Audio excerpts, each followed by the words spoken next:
Yes, Kenya. Tamu sana, tamu sana, tamu sana, yes.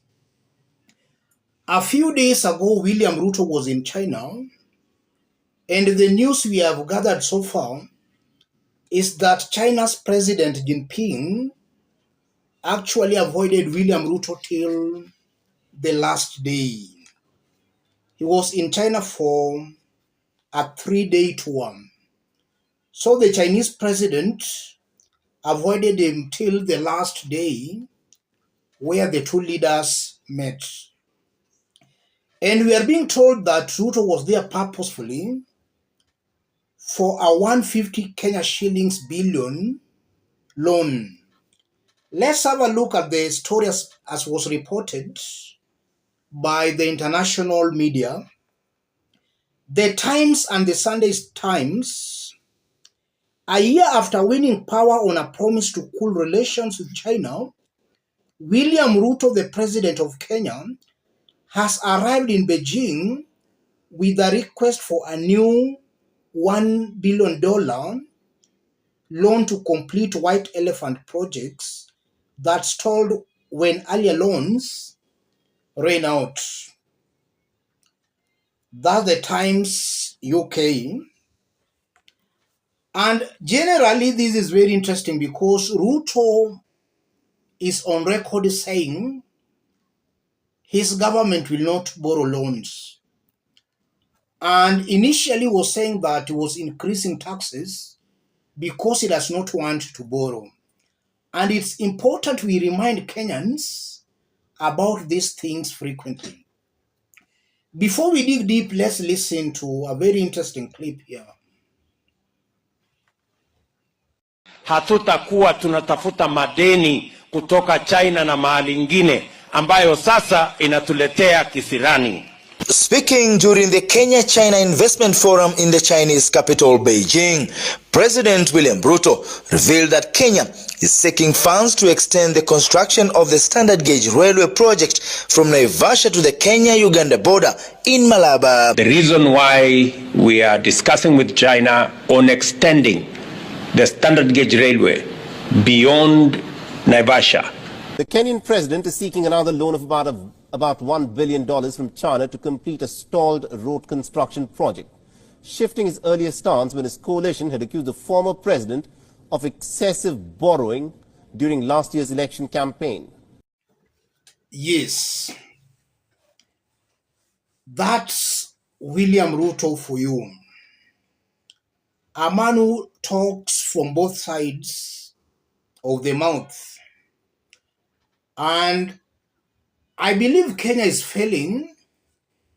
If members of parliament are not seeing any problem with this leader, then it's obvious Kenya is actually coming down. Ruto is not fit holding a public office. And that's actually true. He does not pass that test on leadership and integrity. It has been proved that he is a lying leader. And because this is a public office, it comes with some responsibility and some levels of integrity, which we are not seeing in William Ruto. We don't want to be having a lying president.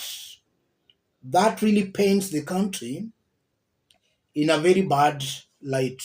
So he promised not to borrow, but is desperate to borrow. He told Kenyans that he was increasing taxes because he never wanted to borrow. But what we are seeing is increasing taxes heavily, and is also borrowing heavily. And even today, he added more taxes, which we'll dig deep in details in our subsequent videos. So we have a person who is actually talking but doing the exact opposite. And also, if you look at William Ruto very well, I'm now fully convinced that Ruto was not very sure of becoming the president. So he was just giving some promises that he knew he could not actually realize. And that's why now as the president, He's doing the exact opposite because he knew chances of him becoming the president were very slim. So he was just giving promises which he knew as a person he could not achieve. That's why he's doing the exact opposite. So again, Ruto, in my honest opinion, is not a leader who you can actually hold accountable. He's really very far from being accountable. And above all, even before I conclude, Ruto is playing ping-pong games with the West and the East. And that's something that will not augur very well for our country, because I strongly believe that William Ruto, there is nothing much his mouth is benefiting us with. Because anytime something happens, William Ruto wants to be at the forefront. When Israel and Palestine are fighting, he wants his voice to be heard on that fight, which in my honest opinion, I don't think is serving Kenya very well, because Kenya has no role at all. This is not Kenya's war, from the way I see it. But William Ruto is very quick to speak, and that in one way or the other can augur very negatively for Kenya. It's better if he could have just maybe kept quiet. And also, as I talk, Ruto has promised that he's sending 1,000 police officers to Haiti. Haiti is a country in North America, very far from Kenya. Again, if you look at the benefits we'll get as a result of that, it's zero benefits. So I'm seeing a leader who is very clueless, a leader who is politically naive and very naive when it comes to governance issues. He actually puts the interest of outsiders ahead. Or he puts in front the interest of outsiders at the expense of the people he leads. So Ruto is not just a good leader, in my honest opinion. Let me conclude it there, ladies and gentlemen. But above all, the clip is exposing William Ruto as a double speaker, somebody who speaks from both sides of the mouth.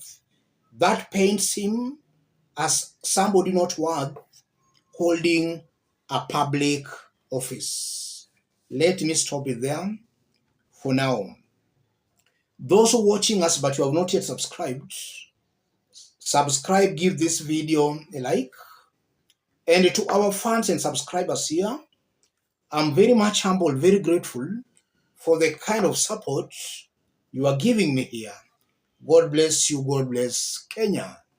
Any other person watching us outside Kenya, drop a comment, let us know from which part of the globe you are watching us from. If possible, subscribe, give this video a like. Thank you. Let's meet in our next analysis. Tulijaribu Moi tukifikiria tu Nandi wako na uongozi, hakuna.